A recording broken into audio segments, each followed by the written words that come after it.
जय हिंद जय भारत। काफी दिन हो गए मैंने वीडियो नहीं बना पाया आप लोगों के लिए। जैसे लास्ट मैंने वीडियो बनाई थी पासपोर्ट के लिए, उससे पहले मैंने बनाई थी जन्म पत्री के बर्थ सर्टिफिकेट के लिए। तो कई लोगों ने मुझे दिल्ली से संपर्क करा है। उन्होंने ये चीज़ मुझसे पूछी है कि जैसे कि हमने दिल्ली में बनाना है, तो जैसे कि CSC centre, common service centre, एक बार वहाँ से आप कंसल्ट कर सकते हो कि हमने बच्चे का नाम या कुछ भी आपने सरनेम चेंज करना है, बच्चे का सरनेम चेंज करना है, माता का नाम गलत हो गया वो वेरीफाई करवाना है, या पिता का नाम गलत लिखा है वो वेरीफाई करवाना है। तो आप एक बार उनसे कंसल्ट कर सकते हो, नहीं तो एमसीडी के ऑफिस में जाके भी संपर्क कर सकते हो। तो जहाँ से जन्म प्रमाण पत्र बनते हैं वहाँ से भी संपर्क कर सकते हो। नहीं तो कोई हेल्पलाइन नंबर होगा इनका, मेरे मैं सर्च करके आपको शेयर कर दूंगा, आप वहाँ से कंसल्ट कर सकते हो। अब मैं हरियाणा वालों को बताता हूँ कि हरियाणा वाले कैसे करेंगे। हरियाणा वाले में क्या होगा, वो सबसे पहले जाएंगे जो भी उनका लोकल वो अपना नगर पालिका लगती है उनके ऑफिस में जाएंगे। 20 रुपए की एक फाइल होती है गुलाबी, वो लेके आएंगे। उसमें सारे पेपर लिखे हैं, जैसे कि पहला पेपर लिखा होगा अगर बच्चे के भाई बहन, जैसे मान लो बच्चा है, आपके दो बच्चे हैं, तो दोनों बच्चों की जन्म पत्री लगेगी। जो बच्चा आपका है, दोनों बच्चों के स्कूल के रिकॉर्ड लगेंगे, और स्कूल के लेटर पैड के ऊपर स्टैंप लगा के लगेंगे। और क्या आता है, उसके अलावा जैसे कि मान लो बच्चा स्कूल में नहीं पढ़ रहा, तो उसके जो उसके एजुकेशन डॉक्यूमेंट है वो उनके लगेंगे। कोर्ट का एफिडेविट लगेगा, माता पिता दोनों के आधार कार्ड लगेंगे। अगर बच्चा हॉस्पिटल में पैदा हुआ है तो हॉस्पिटल के भी रिकॉर्ड उसमें लगेंगे। और वो पूरी फाइल तैयार करके अपने सीएससी कॉमन सर्विस सेंटर से भी करवा सकते हो, और डायरेक्ट आप नगर पालिका में भी जाके भी चेक कर सकते हो, अगर वहाँ पर भी उन्होंने कुछ बिठा रखा होगा जो ऑनलाइन काम करते हैं, वहाँ से भी आप उस फाइल को कर सकते हो। फिर लास्ट डिसीजन जो होती है वो नगर पालिका की होगी। कुछ लोग हम ये मुझसे ये कंसल्ट कर रहे हैं कि हमने करवा तो लिया है, पर उसमें नाम जो है ना उर्फ आ गया। उस केस में आप कोर्ट केस कर सकते हो, गजट में नोटिफिकेशन जारी करवा सकते हो कोर्ट में जाके, और हिंदी इंग्लिश के न्यूज़पेपर में मेंशन करवा सकते हो। तो ये कुछ चीज़ें थी जो काफ़ी लोग परेशान हो रहे थे कहाँ जाए कहाँ जाए।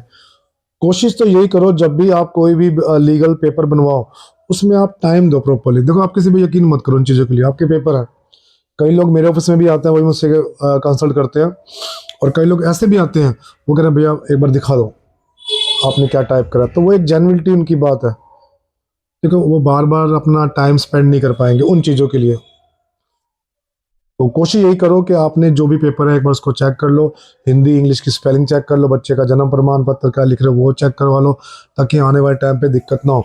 कुछ लोग कह रहे हैं कि बच्चे का जन्म उस टाइम दिल्ली में हुआ था, अब हम हरियाणा में रह रहे हैं, तो एड्रेस चेंज करने की जरूरत नहीं है। एड्रेस चेंज करने की जरूरत नहीं है, बच्चे का नाम गलत है तो उसको वेरीफाई करो, डेट ऑफ बर्थ गलत है तो उसको वेरीफाई करो। उसके लिए आपको जरूरत पड़ती है उसकी। अब उसके अलावा नहीं है तो आपको उसकी जरूरत नहीं पड़ती चेंज कराने के लिए। और एक इसमें मेजर और भी आता है, पासपोर्ट सेवा केंद्र से भी कई लोग कहते हैं कि हम वहाँ जाते हैं, हमें अपॉइंटमेंट दोबारा मिलती है। अगर आपके सारे पेपर सही होंगे और अगर आपने सही जगह से उसको अटैच करके लगाए होंगे, ऑनलाइन करवा रखे होंगे, तो तभी हो। कृपया करके वहीं जाएं जिनको नॉलेज है ऑनलाइन करने की। वहाँ मत जाएं जहाँ पर आपके डॉक्यूमेंटेशन खराब हो जाए। कईयों के डॉक्यूमेंट गलत होते हैं, और कहीं पर भी जाके वो ऑनलाइन करवा लेते हैं, उनको पता तो होता नहीं इन चीज़ों के बारे में, आगे जाके फिर इशू आ जाता है। तो इन चीज़ों का ध्यान रखें, जिनके पास नॉलेज है वहीं से अपने पेपरों का काम करवाएं, जिनके पास नॉलेज नहीं है वहाँ से ना करवाएं, ताकि आपके सरकारी पेपरों में कोई इशू ना आए। आने वाले टाइम पे मैं आपको लाइव, जैसे कि पासपोर्ट कैसे बनाते हैं लाइव जो उनका होता है ऑनलाइन, मैं वो बताऊंगा। जन्म प्रमाण पत्र लाइव कैसे आप घर से बना सकते हो वो मैं आपको बताऊंगा। एप्लीकेशन कैसे लगा सकते हो, बनानी एप्लीकेशन कैसे लगा सकते हो, फिर सरकार के मापदंड के हिसाब से वो बनता है। तो ये सारी चीज़ें मैं लगाऊंगा। फिलहाल तो मैं आपसे सिर्फ ये बात करने आया हूँ। देखो, हम लोग जो ऑफिसर लाइन के अंदर है, पढ़े लिखे इंटेलिजेंट है, तभी वो चीज़ हमें मिली है। हमने ऐसा नहीं है कि किसी को कुछ दे के वो जगह ग्रैब करी है। तो हमने अपनी एजुकेशन के दम पे वो चीज़ ली है, ग्रैब करके। तो जब अगर आपने एजुकेशन के दम पे वो चीज़ ली है, तो आपको भी एक चीज़ समझनी पड़ेगी कि जो लोग आपके पास आ रहे हैं काम करवाने, उसका काम ईमानदारी से करना है।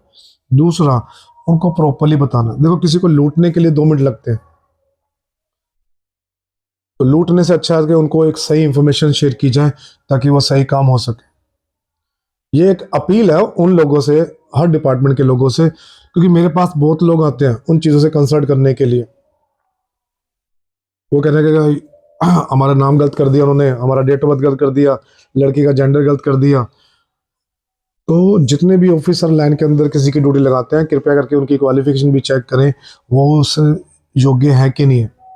ऐसे किसी के ऊपर भी ट्रस्ट मत करें, क्योंकि देखो एक पेपर बन रहा है, मैं 5 साल से ये काम कर रहा हूँ ना, तो मैं तो ये देख रहा हूँ कोई पेपर ही सही नहीं है। जन्म प्रमाण पत्र गलत, आधार कार्ड गलत, वोटर कार्ड गलत, स्कूल के पेपर गलत, तो सही क्या है? अगर आप पेपर में उनको उलझा के रखोगे तो वो प्रैक्टिकल कहाँ जाएंगे, प्रैक्टिकल कहाँ करेंगे? तो अपने डॉक्यूमेंट में उलझे पड़े हैं। जैसे कल को एक आया था स्कॉलरशिप के फार्म भरने के लिए, वो स्कॉलरशिप के फार्म नहीं भर पाया, उसका फार्म गलत था। वो कह रहा मेरी डेट ऑफ बर्थ, आपकी डेट ऑफ बर्थ उस पर गलत है, उस पर गलत है, कैसे होगा? कईयों का फैमिली आईडी के अंदर जो हरियाणा के अंदर है, उनके अंदर अकाउंट नहीं है, और जो नेशनल स्कॉलरशिप निकली है उसके अंदर डिटेल गलत है। कहीं का नाम लिखा, वहां पर सरनेम मेंशन है उनकी डीएमसी के ऊपर 10वीं 12वीं पे, और आधार कार्ड पे उनके सरनेम है ही नहीं है। अब आधार कार्ड पे वो नहीं है, वहां नहीं होगा, तो उनका इश्यू नहीं आएगा। कल गवर्नमेंट जॉब के लिए अप्लाई करवा के गया है रेलवे के लिए, वहां पर उनके नाम का इश्यू है, सरनेम नहीं है फादर के नाम के नाम, तो ये इशू नहीं आएगा आगे जाके, उनको दिक्कत नहीं होगी जब वो उनको बुलाएंगे ये पेपर नहीं है। तो उन इशू को दूर करने के लिए फिर दूसरी चीजों में भागेंगे वो, तो आपका टाइम बहुत ज़्यादा खर्च हो जाएगा। इसलिए मैं आपसे कंसल्ट कर रहा हूँ इन चीज़ों के लिए, कि जितने भी लोग आते हैं, कितने भी काम आ जाते हैं, मेरा काम है ढंग से उनका काम करके उनको आगे आइडेंटिफाई करके भेजना, ताकि उनको और कोई दिक्कत ना आए। कई लोगों के तो मैं कॉल अटेंड नहीं कर पाता, वो मुझसे कहते हैं कि मुझे आप फ़ोन क्यों नहीं उठाते, फ़ोन क्यों नहीं उठाते? मैं कह रहा मुझे अपने लिए फ़ोन उठाने का टाइम नहीं मिल रहा, मैं आपके लिए कैसे उठा पाऊँ? क्योंकि काफ़ी लोग आते हैं, मैं उनकी फाइलों को चेक करता हूँ, आइडेंटिफाई करता हूँ, उनमें बहुत टाइम खर्च हो जाता है उनको बताने में, समझाने में, कि कईयों को नहीं बता पाता तो वो गुस्सा खा जाते हैं। कई ऐसे लोग हैं जो पेपर पूरा लेके नहीं आएंगे, बाद में और टाइम लगाएंगे, वो भी मेरे से गुस्सा खा जाएगा उन चीज़ों के लिए। तो किसी को अच्छा लगे, किसी को बुरा लगे, मेरे को उसका फ़र्क नहीं पड़ता। मुझे ये फ़र्क पड़ता है कि जिनका मैं काम कर रहा हूँ कम से कम ईमानदारी से तो करूँ, क्योंकि वो मुझे टाइम और पैसा दे के जा रहे हैं, तो मेरी ड्यूटी ये बनती है। और एक और चीज़ है, मैं एनालाइज करके देख रहा हूँ, एजुकेशन सिस्टम जो है बहुत अच्छा होगा तभी एजुकेशन सिस्टम से आएगा। आपका सबसे अच्छा तोड़ यही है कि आपकी पढ़ाई बहुत अच्छी हो। आपकी पढ़ाई अच्छी होगी तो आपका कोई भी डिटेल गलती नहीं होगी। दूसरा, आप कोई भी सरकारी फॉर्म भर रहे हो तो मेरी एक अपील है, उन फॉर्म को भरने से पहले आप खुद आइडेंटिफाई करो आपके डेटा में क्या लिखा हुआ है। जैसे अभी एक डोमिसाइल के लिए फाइल है, दो मेरे पास आई है, उन दोनों फाइलों के अंदर इशू क्या है, उन दोनों फाइलों में क्या है, उनके कईयों के पिता का नाम की स्पेलिंग गलत है, कईयों के अपना पति का नाम गलत है, कहीं पर रमेश कुमार है और पति का नाम अनिल कुमार है। बताओ, रमेश कुमार और अनिल कुमार में फर्क नहीं पड़ता? अभी किसी ने फार्म भर बजाय एक सुधु और साधु में बहुत फर्क नहीं होता? तो ये छोटी छोटी मिस्टेक की वजह से उनकी फाइल अटक जाती है। तो मैं आपसे अपील कर रहा हूँ, जो परिवार पहचान पत्र फैमिली आईडी हरियाणा के अंदर बनी है, हरियाणा वासियों के लिए, उनके लिए मेरी अपील है कि अपने जो भी दस्तावेज आप बना रहे हो, फैमिली आईडी में अटैच कर रहे हो, जोड़ रहे हो, कृपया उन सीएससी वालों से करवाओ, जो सरकार के द्वारा जो एक संस्था बनाई गई है वहाँ से करवाओ, जो जिनको प्रॉपरली नॉलेज है वहाँ से करवाओ। आपके दस्तावेज इतने गलत है, इतने गलत है, अगर मैं चेक करने पे आऊँ तो इतनी गलती हो जाती है, इतनी मिस्टेक है, उसको ठीक करते करते करते एक मिस्टेक के साथ बहुत मिस्टेक होती है। जैसे फादर नेम, अगर मैंने किसी का नाम जोड़ा, उसका नाम जुड़ेगा, उनकी डेट ऑफ बर्थ जोड़ेगी, ऐड होगी, उनका जेंडर ऐड होगा, उनकी क्वालिफिकेशन ऐड होगी, उनके पिता का नाम, माता का नाम, पत्नी का नाम ऐड होगा, हरियाणा में कब से रह रहा है ऐड होगा, उनका पैन कार्ड ऐड होगा, उनका वोटर कार्ड ऐड होगा, क्या काम करते हैं, किस कैटेगरी का काम करते हैं, हरियाणा में कब से रह रहे हो। तो ये इतनी सारी चीज़ें जब ऐड होगी तो उसमें टाइम तो लगेगा। आप कहते हो कि फटाफट फटाफट कर दो, वो फटाफट तो हो जाते हैं, वहाँ पति का नाम गलत आ गया, वहाँ माता पिता का नाम गलत आ गया। जब आप कोई स्कीम के तहत, योजना के तहत फॉर्म भरते हो तो उसमें ऑब्जेक्शन, पहला ऑब्जेक्शन क्या, account number, sorry account number भूल गया मैं, अकाउंट नंबर गलत भर दिया। दूसरा ऑब्जेक्शन क्या, पिता का नाम वहाँ कर दिया सुनील कुमार, वहाँ कर दिया अनिल कुमार, या वहाँ सुनील वहाँ कर अनिल, वहाँ सुनील कर दिया, वहाँ अनिल कर दिया, या फिर सुनील कर दिया सुनील कुमार कर दिया। तो ये सारे ऑब्जेक्शन आ जाते हैं। तो थोड़ा तो ईमानदारी दिखाओ ना अपने लिए आप लोग। ऑफिसर लाइन का देखो, उनके पास पहले से इतना काम होगा, मुझे नहीं पता वो ईमानदारी से कि कितना आपके साथ खड़ा हो पाएंगे। कम से कम एटलीस्ट आप तो अपने लिए ईमानदारी से खड़े हो 100%। आपने कह रहा है कि अभी मैं देख रहा हूँ ना, सड़कें आपकी अच्छी हैं, ना रोड आपके बने हुए, लाइट का आपका पता नहीं कब चली जाए, बिल जो है आसमानों पे चले गए हैं, पेट्रोल का पंप है आसमानों, पेट्रोल का जो रेट है आसमानों पे हो गए हैं। तो आपने अभी तक करा है क्या इन चीज़ों को? बताओ। एजुकेशन लेवल सबसे बड़ा आज की डेट में व्यापार बना हुआ है। अगर आपको डाउट लगता है तो एक बार मार्केट में जाकर देखो, सबसे बड़ा व्यापार बना हुआ है। सबसे बड़ा व्यापार। एक बच्चा स्कूल में भी पढ़ाई करेगा, फिर ट्यूशन में भी पढ़ाई करेगा, फिर एक्स्ट्रा ट्यूशन और लेगा, फिर उसके बाद ये तो उसने पढ़ाई कर लिया, पढ़ाई करने के बाद दोबारा वो किसी इंस्टीट्यूट में जाएगा और वहां से कोचिंग अलग से लेगा। तो ये बताओ, जो उसने 10वीं 12वीं जो उसने एजुकेशन लिया है, तो यानी कि वो एजुकेशन डम थी, वो एजुकेशन वैल्यू नहीं थी उस चीज़ के लिए। अब कौन सा एक्स्ट्रा को कहीं से सिलेबस आ जाएगा जो बच्चे को पढ़ाया जाएगा कि आपका एक्स्ट्रा सिलेबस है, ये आपके स्कूल से कॉलेज से आपको पढ़ाया नहीं गया, तो हम आपको पढ़ाएंगे। तो बताओ, उसके लिए हम कोचिंग ले लाते हैं, और माता पिता भी आंखें बंद करके अंधाधुंध अपना अमाउंट दे देते हैं उन चीज़ों के लिए, उनको फर्क नहीं पड़ता। देखो, हंसने गाने वाली, नाचने नूचने वाली और गलत डबल मीनिंग बातें करने वाली वीडियो बहुत आएगी यूट्यूब के ऊपर। शायद मेरे से पहले भी आती होगी, मेरे बाद भी आती होगी। एजुकेशन की भी बहुत आएगी। एजुकेशन किस चीज़ की मैं आपको एजुकेशन ऑनलाइन प्रोवाइड करूँ? मैं इससे कंसल्ट, आपने 10वीं 12वीं सब पढ़ लिया, कोचिंग सेंटर में आप क्या करने जाते हो? मुझे ये नहीं समझ आई, कोचिंग सेंटर में क्या करने जाते हो? जब सारी को सब कुछ आपने ग्रैब कर लिया, सारी एजुकेशन आपने ले ली, उसके बाद भी आप जाते हो, तो सिस्टम तब खराब हो जाता है जब आप लोग सही से नहीं चलते या आपके पास नॉलेज नहीं होती। तो कृपया करके अपनी नॉलेज का जो है ना उसको बढ़ाएं। अगर आपकी नॉलेज बढ़ेगी तभी आपका काम चलेगा, अदरवाइज तो आप इसी समस्या में उलझे रहोगे जिंदगी भर, आप आगे जा ही नहीं पाओगे। और सिस्टम को समझने के लिए, सिस्टम की परिभाषा को समझने के लिए आपके पास एजुकेशन होनी चाहिए। तो एजुकेशन बनाओ, अपने बच्चों को पैरट मत बनाओ, तोता मत बनाओ कि रट्टा मार के आ जाए। वो लॉजिक तो लगाओ कुछ। दो और दो चार ही होते हैं, मैं पाँच नहीं कर सकता, किसी भी कंडीशन में नहीं कर सकता। मैथमेटिक के जो रूल है वो रूल ही है, वो चेंज नहीं कर सकता। हाँ, इंग्लिश में कुछ रूल हो गए, जैसे कि आई हैविंग, आई टेकिंग, ये आप उसमें मेंशन कर सकते हैं उन चीज़ों के लिए। और सेंस तो एक ही रहेगी, उस सेंस को कैसे आप आइडेंटिफाई कर दोगे अलग से? तो थोड़ा तो आप एक्टिवेट रहो उन चीज़ों के लिए। आज की डेट में मैं कईयों को देख रहा हूँ, वो 1.5 साल से योजना में लगेंगे, 1.5 साल से, 1.5 साल के बाद वो योजना शुरू होगी, मिलेगा। तो 1.5 साल आपने उसके ऊपर खराब करा। 1.5 साल का आप एक कैलकुलेशन करें कितना अमाउंट जोड़ सकते हो आप कहीं से भी जॉब करने के लिए। मैं खुद अब कोशिश कर रहा हूँ कि और से मुझे भी जॉब मिले, मैं वो भी करूँ। मैं यूट्यूब पे वीडियो बनाता हूँ ताकि आने वाले टाइम पे मैं यहाँ से भी पैसा कमा सकूँ और उन लोगों की हेल्प कर सकूँ जिनके राशन कार्ड नहीं बन पा रहे, या किसी वजह से उनकी हेल्प नहीं हो रही। कहीं मेरे पास ऐसे फैमिली आती है, वो कह रहे भैया हमारा घर तो ऊपर से टूटा हुआ गिरा हुआ है, कैसे उसको ठीक करवाएं।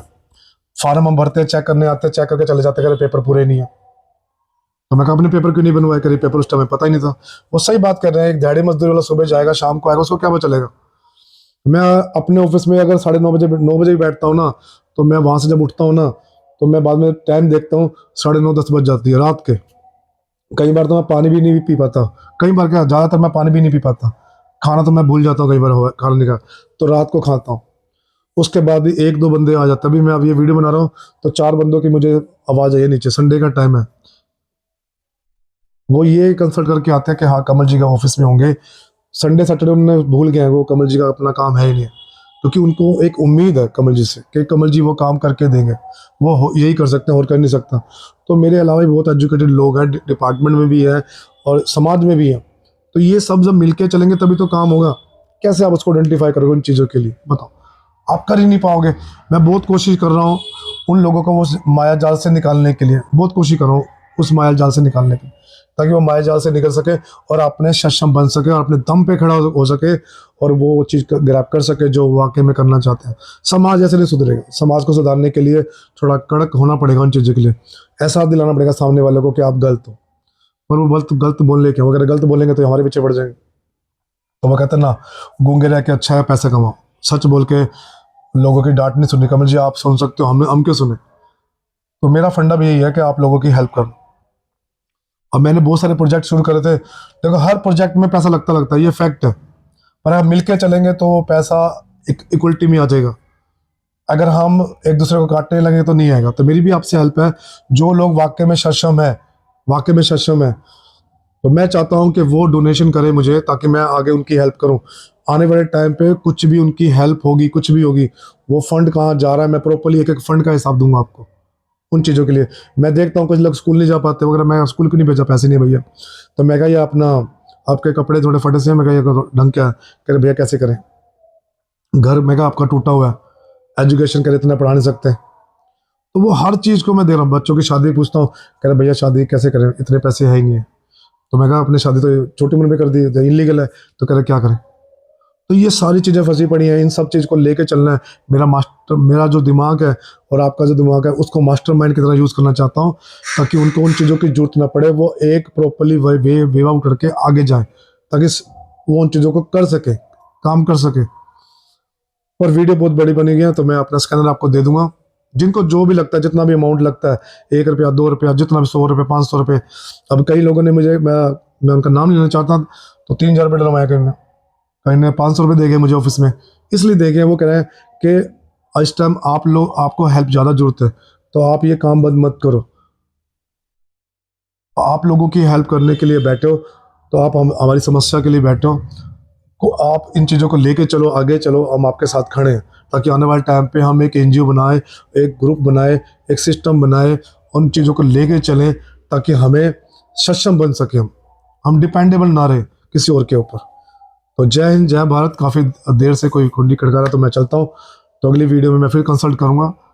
और ये देखो, कोई वो नहीं है, हर चीज़, हर एक इंसान को दूसरे इंसान की हेल्प करनी पड़ती है, और हेल्प करनी भी चाहिए इंसानियत के नाते। अभी मैं एक मूवी देख रहा था, वो कहते हैं उस मूवी में जो बोलेगा अपनी समस्या के बारे में या आंसर के बारे में, वो इंसान है। जो गूंगा है, चुप है, वो जानवर है, क्योंकि जानवर बोल नहीं सकते। तो ये चीज़ों को एनालाइज करके देखो, हमारी मूवी हमें बताती है। मैं डेली 2 से 3 मूवी देखता हूँ, ऐसी चीज़ें जो मुझे सच के बारे में बताए, और सच हमारी आंखों के सामने। आप देखो रोज अपने आसपास के मोल में, मुझे कमेंट ला के देखो, उसमें हर चीज़ के बारे में, चाहे आपका रोड के बारे में, चाहे पानी के बारे में, तो मुझे कमेंट डालो उसके बारे में, फिर मैं आपको सच दिखाता हूँ। जय हिंद, जय भारत।